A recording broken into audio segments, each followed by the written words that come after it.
Salut et bienvenue les amis. Aujourd'hui, on va voir un film fantastique incroyable.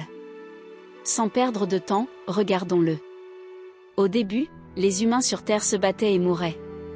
Voyant cela, Dieu est venu sur Terre pour mettre fin au combat, mais les humains ont même tué Dieu. Pour se venger, les trois sœurs de Dieu sont devenues des démons et ont décidé de réduire les humains en esclavage. On y présente maintenant le héros de l'histoire, Erlin, et son maître.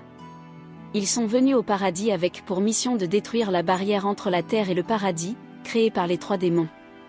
Ces derniers avaient créé cette barrière pour empêcher les humains d'y accéder. Les démons essaient de les distraire en se faisant passer pour des âmes humaines, mais Erlin et son maître découvrent facilement leur ruse. Pendant ce temps, un couteau les attaque depuis les nuages, mais Erlin réussit tant bien que mal à s'enfuir grâce à son arme. Un des dieux démons apparaît et dit: « Si vous êtes venus ici pour négocier, oubliez ça. » Elle propose un marché: « Si vous me donnez toutes les âmes humaines, je détruirai la barrière moi-même. » Mais le maître refuse, et Erlin commence à se battre. La déesse démoniaque est puissante, contrôlant son arme d'un simple mouvement de la main. Erlin se débat, mais le maître intervient et lui dit: « Je vais m'en occuper, va détruire la barrière. » Le maître commence à combattre la déesse démoniaque, tandis qu'Erlin vole vers la barrière. Pendant ce temps, la déesse démoniaque utilise son pouvoir pour lancer des boules de feu, et une tempête de feu encercle Erlin, le projetant à terre. Soudainement, Erlin se réveille et se retrouve dans un village. Les villageois l'ont sauvé. Cependant, le village est encerclé par la fumée. Les villageois décorent une jeune fille et l'amènent quelque part. La fille s'appelle Mine. Après avoir repris connaissance, Erlin en ressort, confus. Pendant ce temps, les guerriers du dieu démon ont apporté un palanquin. Les dieux démons étaient déjà arrivés au village et avaient conclu un marché: ils prendraient l'âme d'une jeune fille pour sauver le village. Les villageois avaient accepté ce marché pour protéger leur foyer. La jeune fille s'apprêtait à entrer dans le palanquin, mais quelqu'un l'interrompit et l'en empêcha: c'était son frère. Il s'est immédiatement mis à combattre les guerriers démons. Les guerriers démons, réalisant qu'ils étaient en train de perdre, se sont unis et se sont transformés en un dragon massif. Voyant ça, les villageois paniqués se sont précipités vers un endroit sûr, mais le dragon les a attaqués tous. Dans le chaos, une enfant est tombée et s'est mise à pleurer. Voyant ça, Mine s'est précipitée à son secours, mais le dragon était sur le point de frapper. Erlin est intervenu et a frappé la tête du dragon avec sa main. Son insigne de collier a brillé et le dragon a été projeté au loin. Cependant, le dragon s'est repris rapidement et s'apprêtait à attaquer à nouveau. Cette fois, Erlin a sorti son arme et a tué le dragon. Voyant ça, le chef du village a crié après Erlin pour avoir attaqué les guerriers démons. Il craignait que les dieux démons ripostent. Pendant ce temps, une personne a remarqué le médaillon autour du cou d'Erlin et a dit: « C'est un symbole de Dieu. Il est venu nous sauver. » Comprenant cela, le chef du village emmena Erlin ailleurs et s'excusa: « Je suis désolé de t'avoir crié dessus sans savoir que tu étais venu nous sauver. » Erlin a répondu: « Je ne suis pas un dieu complet, seulement la moitié d'un dieu. Bien que je sois né au paradis, mon corps est comme celui d'un humain. » Après ça, ils ont montré à Erlin une esquisse du dieu démon. En le voyant, Erlin reconnut immédiatement celle qu'il avait combattue au paradis. Erlin dit: « Les dieux démons sont puissants. Pour les combattre, on a besoin d'une arme divine spéciale, mais elle se trouve dans la montagne divine. Elle n'est pas facile à obtenir. Je vais devoir surmonter plusieurs obstacles pour l'obtenir. » Pendant ce temps, Mine dit: « Je viendrai avec toi. J'ai le pouvoir de distinguer les humains des démons. Je te serai certainement utile dans ton voyage. » Au paradis, les dieux démons les observaient et riaient. Ils savaient qu'obtenir l'arme serait extrêmement difficile et croyaient que si Erlin essayait de la récupérer, il mourrait en chemin. Erlin et Mine ont commencé leur voyage pour trouver l'arme. En chemin, Mine jasait beaucoup, mais Erlin a remarqué que quelqu'un les suivait. Il a lancé son arme, mais c'était le frère de Minute. Il dit: « Je te rejoindrai pour protéger ma sœur. » Ils ont atteint une falaise et ont vu la dangereuse montagne du dieu. Cette nuit-là, Mine a remarqué une chandelle qui flottait sur la rivière. Ils l'ont suivie et ont vu une vieille femme en train de préparer des bougies. Elle dit, Y a un hôtel pas loin où tu peux te reposer. Les trois se sont rendus à l'hôtel, où ils ont vu des gens en train de manger. Ils s'assirent également. Pendant ce temps, une belle femme s'est approchée d'Erlin et a essayé de l'envoûter en lui offrant à boire. Erlin l'a esquivé et soudainement lui a tordu la main. Le frère de Min a crié de surprise, mais Erlin a dit calmement, ce ne sont que des illusions. Les gens ici font toujours la même chose. Fermez les yeux et ouvrez-les. Quand Min a fermé les yeux et les a rouverts, elle a vu que la femme n'avait plus de bouche. La femme s'est aussitôt envolée et a claqué la porte. L'hôtel s'est transformé en un endroit abandonné et lugubre, les gens transformés en squelettes. Une personne commença à écrire des mots magiques, et le combat commença. Le démon a tiré son pouvoir des mots magiques et s'est battu avec. Min a remarqué qu'un mot magique était accroché aux cheveux de la femme. Le frère de Min a pris la tâche, mais Min était en danger. Erlin l'a sauvé rapidement, et quand ils ont changé le mot magique de la tâche, la personne a disparu et la femme est redevenue normale.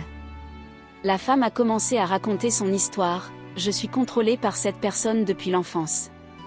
Il a accroché le mot magique dans mes cheveux, et après sa mort, son âme a continué à me contrôler. Je suis tellement contente que tu m'aies sauvée de cette malédiction, elle dit ça, leur donna une chandelle et disparut. Ils ont ensuite trouvé la montagne divine et y pénétrèrent. Un petit démon les accueillit et leur dit, si vous voulez récupérer l'arme, vous devez passer devant moi pour accéder à l'entrée suivante. On va jouer à un jeu, en un claquement de doigts, l'endroit s'est transformé en forêt. Le petit démon dit, l'arme est dans mon dos. Celui qui la prend sans me toucher gagne et passe. Mais si vous me touchez, vous deviendrez une statue. Il leur montra plusieurs statues autour d'eux. Le démon s'est immédiatement lancé à leur poursuite. Il était sur le point de toucher le frère de Min, mais Erlin a lancé son arme et le sauva. Le frère de Min a rapidement lancé son fouet autour de la jambe du démon, le suspendant la tête en bas. L'arme est tombée par terre, et le frère de Min a pu s'en emparer et remporter le défi. Le prochain portail s'est ouvert et ils étaient sur le point de passer. Mais le petit démon a essayé de les arrêter. Le frère de Min l'a retenu et leur a ordonné de partir. À ce moment-là, le frère de Min a été transformé en statue. Après avoir franchi le portail, Min est tombé par terre, dévasté par le sort de son frère. Mais Erlin dit, il n'est pas vraiment mort. Si on obtient l'arme du dieu, on pourra le ramener à la vie. En apprenant ça, Min fut heureuse. Pendant ce temps, l'endroit était entouré de brouillard et de cristaux, et un nouveau démon apparut. Elle dit, si tu veux me contredire, tu dois me dessiner exactement. Le problème, cependant, c'est que ce n'était pas son visage d'origine. Elle disparut aussitôt, et une table à dessin apparut. Min a secrètement dit quelque chose à Erlin, et ils ont parfaitement dessiné le visage du démon. Le démon a demandé, comment m'as-tu dessiné? Erlin a répondu, nous avons vu ton visage d'origine dans le reflet du cristal. Elle les laissa passer, et l'endroit commença à s'effondrer. Erlin et Min ont couru vers le portail, mais malheureusement, Erlin l'a traversé juste avant sa fermeture. Min a crié, prends l'arme pour que tu puisses tous nous sauver. Erlin a lâché la main de Min et est entré dans le lieu final. Là, un démon sans tête est apparu et a dit, si tu veux l'arme du dieu, tu dois te battre et vaincre. Erlin attaqua aussitôt, utilisant la puissance de feu de son arme, mais le démon le repoussa facilement. Erlin a ensuite utilisé son arme à la puissance de la foudre et l'a lancée, mais le démon a utilisé la puissance d'Erlin contre lui et l'a projeté en arrière. Erlin a ensuite transformé son arme en anneau et a attaqué, mais une fois de plus, le démon l'a renvoyé en arrière. Erlin comprit qu'il ne pourrait vaincre le démon par des moyens conventionnels. Il a réfléchi à toutes ses pertes et, déterminé, à attaquer de toutes ses forces. Il a invoqué toute sa puissance, a rassemblé toutes ses armes et a frappé de toutes ses forces. Dans son attaque finale, il poignarda le démon et lui transperça le dos. Lorsque l'arme a pénétré dans le corps du démon, elle s'est mise à briller et s'est transformée en arme du dieu. Il s'est avéré que le démon lui-même était l'arme du dieu, et que toute arme qui le traversait devenait l'arme du dieu. À ce moment-là, le portail s'ouvrit et Min en sortit. Elle a couru vers Erlin et l'a pris dans ses bras. Le frère de Min est également apparu, affirmant avoir tué le démon. Elle a ensuite affirmé qu'en battant le démon de cristal, elle avait acquis des pouvoirs de téléportation. L'endroit a commencé à s'écrouler et ils se sont échappés, émergeant dans le monde extérieur. Là, ils ont vu le dieu démon, qui s'est moqué d'eux. « Grâce à toi, Erlin, dit-elle, j'ai gagné encore plus de pouvoir en ouvrant la montagne du dieu. » Elle a disparu, mais Erlin a essayé de la suivre. Min l'arrêta en disant « J'ai maintenant le pouvoir de téléportation. » Utilisant ce pouvoir, ils se rendirent tous les trois au royaume du dieu démon. Le dieu démon les avertit de partir, mais Erlin a attaqué avec son arme. Elle a facilement bloqué le coup. Le frère de Min a aussi utilisé son fouet pour attaquer, mais le dieu démon s'est défendu sans effort, les projetant tous les deux au loin. Min, elle a utilisé son pouvoir de téléportation pour les empêcher de tomber. Erlin a ordonné à Min de créer un portail, y envoyant son arme. Le frère de Min a aussi essayé d'attaquer, mais le dieu démon était trop puissant, contrant facilement chacun de leurs mouvements. Elle les a tous les deux renversés et a lancé une énorme épée pour tuer Erlin. Min est intervenue, créant un portail pour arrêter l'épée. Elle a utilisé toute sa force, mais n'a pas pu la retenir longtemps. Elle s'affaiblit et l'épée se brisa en morceaux, causant la chute de Min. Erlin l'a prise dans ses bras. Min sourit et dit « C'était un plaisir de te sauver », avant de disparaître. Erlin ne pouvait accepter la disparition de Min. Pendant ce temps, le dieu démon attaqua le frère de Min, qui tomba. Erlin, tenant l'âme de Min comme une fleur dans ses mains, sentit sa puissance. Lorsqu'elle s'attacha à lui, il se transforma, devenant beaucoup plus fort, et son troisième œil s'ouvrit. Grâce à ce nouveau pouvoir, il est devenu un dieu à part entière. La déesse démoniaque a lancé plusieurs épées pour l'attaquer, mais Erlin les a évitées avec aisance. Alors qu'il avançait, la déesse démoniaque rassembla toutes ses épées pour frapper, mais Erlin s'échappa facilement, marcha vers elle et la pointa à la tête. Il dit « Quand nous sommes arrivés ici, nous n'avons pas pu détruire ce bouclier, mais maintenant, je vais le détruire. » Sur ces mots, il a planté son arme dans le sol. Immédiatement, l'endroit a commencé à s'écrouler et le bouclier se brisa. Erlin a pris la boule de cristal. À ce moment-là, 3 dieux démons sont apparus, furieux de la destruction de leur temple. Dans leur fureur, ils fusionnèrent en un démon gigantesque à 3 visages. Mais Erlin, sans crainte, escalada le corps du démon et lui planta son arme dans la main, la sectionnant. Le dieu démon utilisa son autre main pour attaquer, mais Erlin esquiva et utilisa son troisième œil. Il fit voler son arme comme une balle, la transperça à travers le corps du démon et le détruisit. Les dieux démons sont tombés par terre, brisés.